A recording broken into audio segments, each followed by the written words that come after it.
Capítulo 448, Reis e Rainhas. Autor, Caleb Piccoli Camargo. Li Shang e Shi Yun não eram tolos, eles estavam na floresta ao redor do local, onde eles haviam cavado um buraco profundo e criado uma caverna na qual eles passariam um tempo. Além disso, dentro do quarto havia alguns jades que enviavam imagens da situação. Parece que eles desconfiaram rapidamente, Li Shang.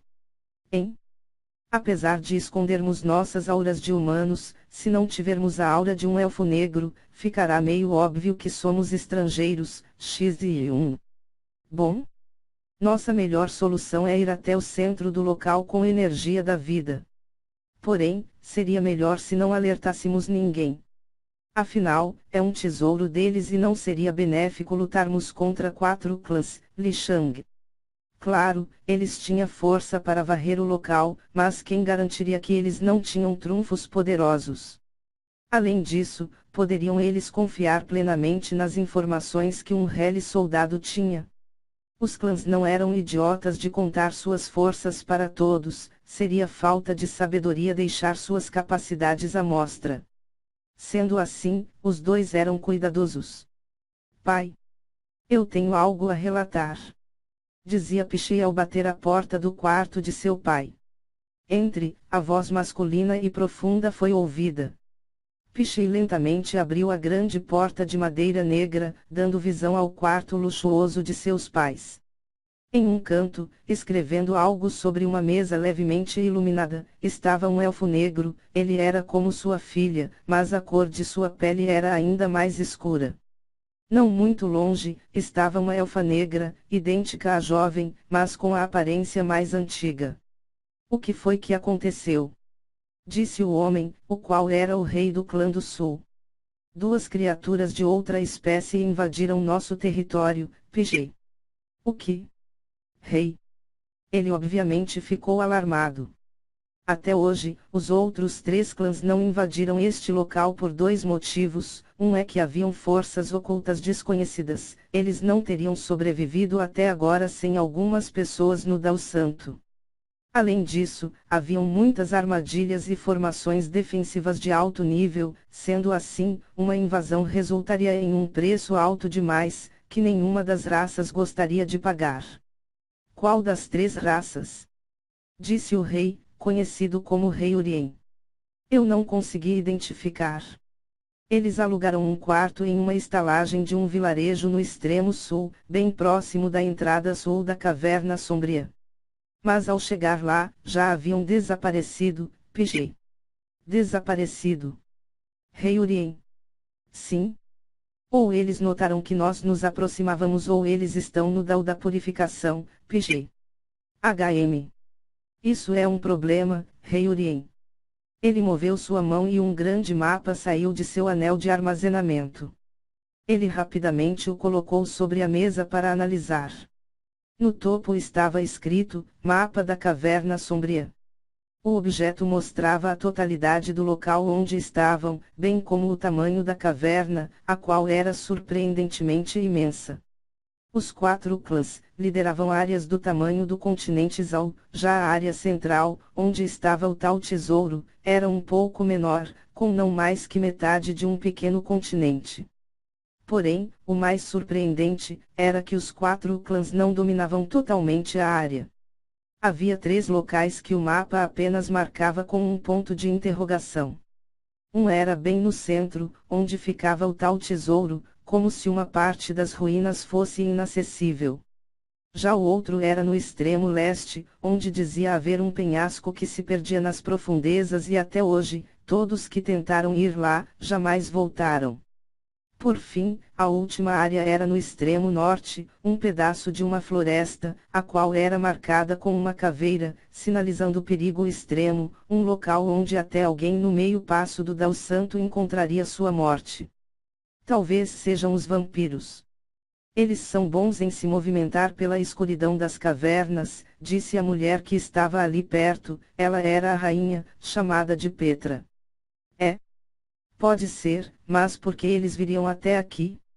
Além disso, se instalar em um vilarejo no extremo sul. Não parece o usual deles, Rei Urien. Os demi-humanos. Pigi. É o mais provável. Eles são híbridos e têm algumas capacidades singulares, Rei Urien. O que quer que eu faça? Pigi. Leve meu símbolo real e convoque 3 elfos no Dao do esclarecimento. Leve também algumas pessoas no Dao da purificação. E façam um cerco ao redor dessa área. Bem como analisem estes locais, se eles não estão dentro deste cerco, provavelmente ativarão alguma das armadilhas de pressão ao saírem dela, Rei Urien. Certo, estou indo, Pichei curvou-se levemente e se mesclou ao espaço. Urien, Petra. Eu sei. Eu vou avisar os outros 3 clãs. Se realmente for os demi-humanos. Receio que estamos em apuros, Rei Urien. Ainda temos os antepassados, Petra. Sim. Mas todos eles estão no fim de sua vida, se travarem uma batalha provavelmente seria a última deles. Precisamos chamá-los apenas em último caso, Rei Urien. Certo. Você quer que eu faça algo? Petra? Vá até o esquadrão de rastreamento das sombras e diga para ativarem o dispositivo. Além disso, avise para o esquadrão defensivo para reforçar as barreiras ao redor da capital, Rei Urien. A rainha se mesclou ao espaço e desapareceu rapidamente. Enquanto isso, Urien pegou um pedaço de jade, colocou um fio de sua consciência e então esmagou o objeto. Assim que o fez, jades especiais nas mãos dos outros reis foram ativados. Enquanto isso, longe dali, um casal de elfos conversava, até que algo tirou eles de seus devaneios. HM. Criaturas de outra espécie foram vistas no clã do sul. Murmurava um homem sentado em uma cadeira de balanço, olhando para o horizonte da sacada de seu palácio. Ele estava a meio passo do Dao Santo e era o rei do clã do leste. É verdade isso? Perguntou uma elfa ao lado dele, a rainha do clã do leste, chamada de Vanity. Para ele nos contatar. Provavelmente, respondeu ele, conhecido como Rei Astaroth. Bom, vamos. Uma reunião se faz necessária, Astaroth. Apesar das desavenças entre os 4 clãs, havia algo que os unia e conseguia proporcionar uma trégua de suas batalhas internas, e isto eram as ameaças ao tesouro.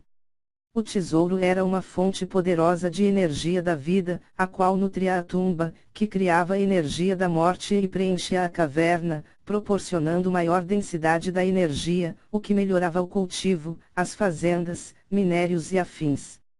Diferente do que se pensa, os elfos negros não eram maus, eles eram normais, apenas suas existências eram baseadas em algo diferente.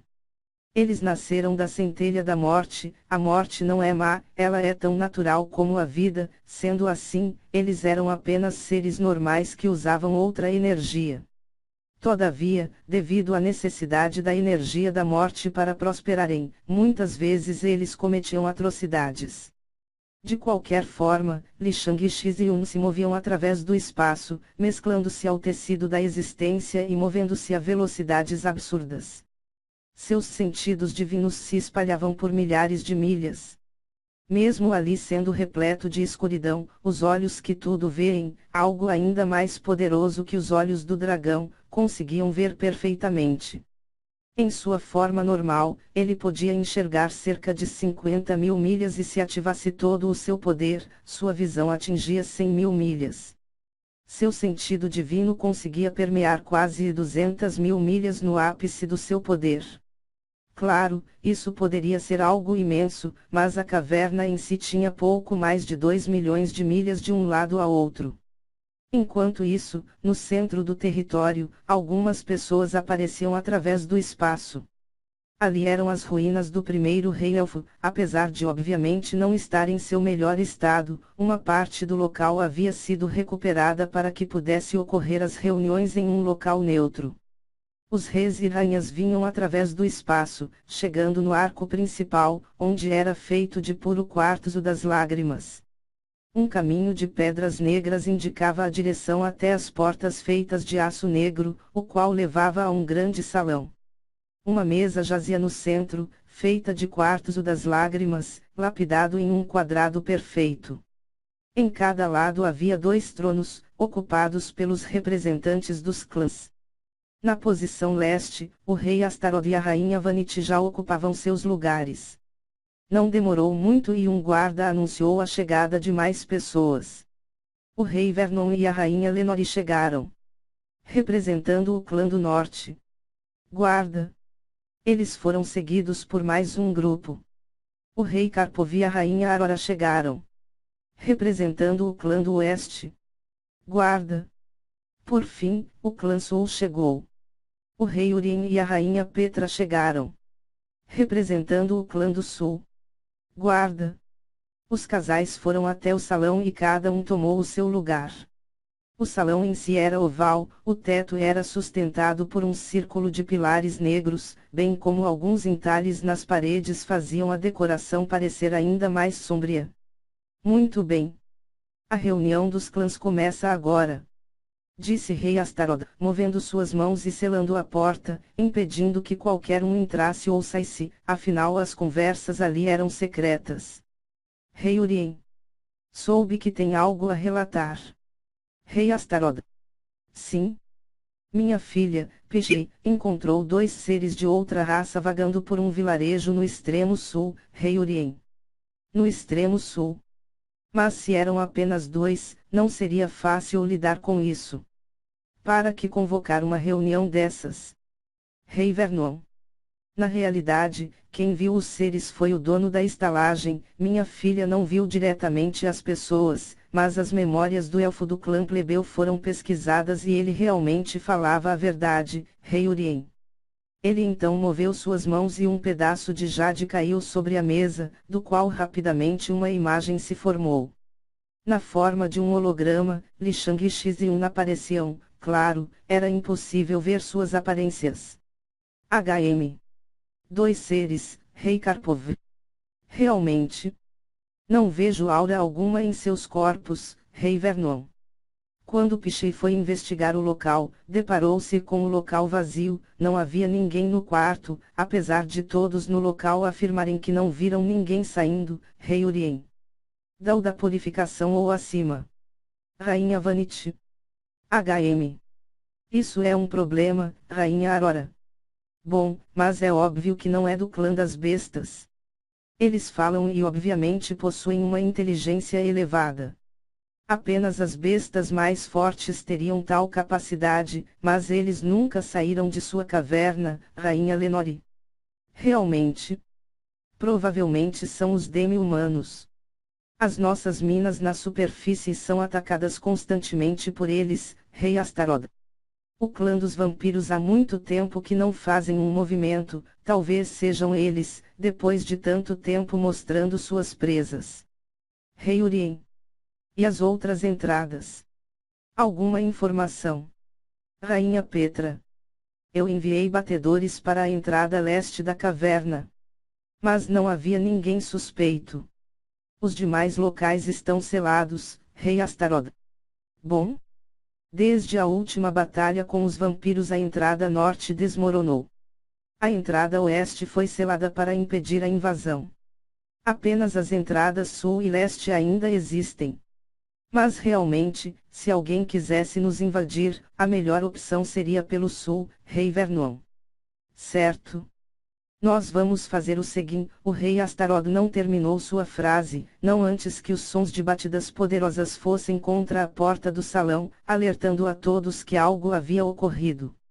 Os 8 rapidamente dispararam para a porta e a abriram. Senhores. Ataques foram vistos na entrada sul. Parece que tudo está desmoronando, gritou o guarda apavorado. O que? Rei Urien. Qual raça? Rainha Petra. Não sabem. Os batedores que foram até o local da explosão disseram que não viram nada, apenas que a cada momento mais e mais explosões ocorrem, guarda. TSC. Avisem os seus exércitos. Comandem as tropas para se dirigirem para as 2 entradas. Enviem 2/3 de suas forças para a entrada sul. Disse o rei Astaroth, afinal ele era o mais poderoso do local. Os outros reis e rainhas não discutiram, realmente esta era a melhor decisão a ser tomada.